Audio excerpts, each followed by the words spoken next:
For Union Public Schools, we are anticipating a cut of around $5.2 million.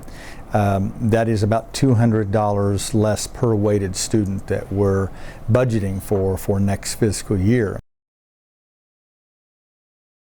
What that translates into is that we will lose around 48 positions next year. 25 teaching positions, 19 support positions, and 4 administrators positions.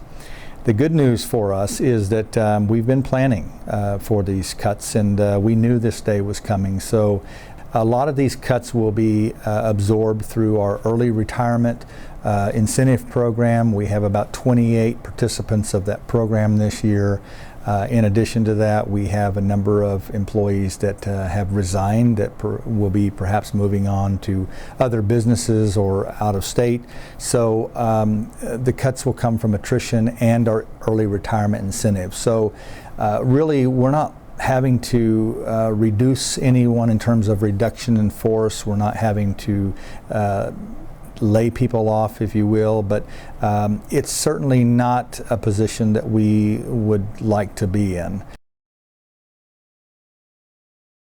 I know a lot of parents will have questions about class sizes. How does this affect or impact class sizes? Well, certainly it is going to increase our class sizes, not dramatically.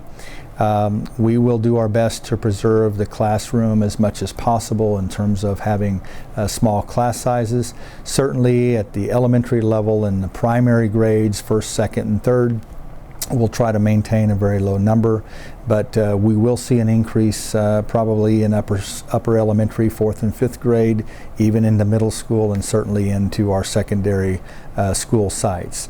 We'll see class sizes probably average closer to 28, maybe even 30 students in a class at the secondary level. There are some other cost-saving measures that we've either enacted or that we're considering, one being that we're taking all programs that we've had, and if we can cover them by grant funding, then we're moving all the salaries and the positions into grants. And an example of that would be the Adult Community Education Program.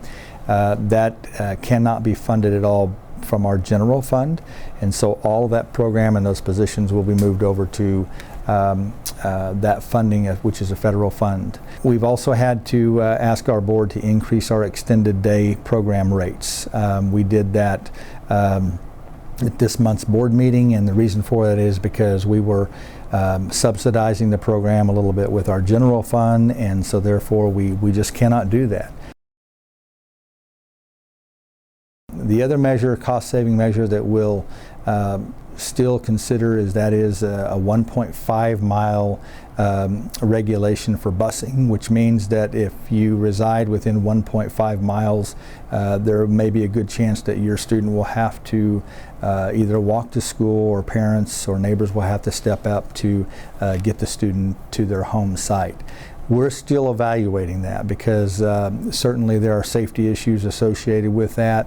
Again, it's not something that we would choose to do, but when you're faced with having to cut $5.2 million out of your budget, these are the type of measures that you have to consider.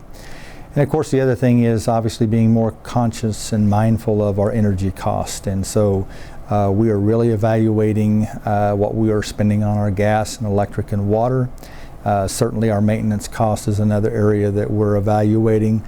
We probably will not be mowing our lawns as frequently as we have been in years past.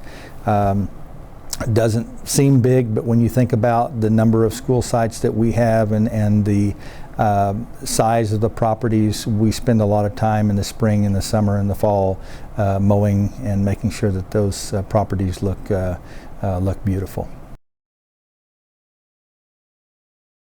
Oklahomans care deeply about their public schools, and they also highly value our teachers. So my challenge to our policymakers and our legislators is that they need to get in touch with that reality and step up and make sure that we are adequately funding our schools. Our teachers are if not the greatest, one of the greatest assets that we have in our state. And we're losing them, in record numbers. I've never seen in my 30 years this volume of teachers that are now saying that I can't make it here, and so I'm moving to our neighboring states such as Arkansas and in Texas. So that we've got to fix as a state, and shame on us if we don't step up in terms of our leadership and our legislators to change that, because we have to.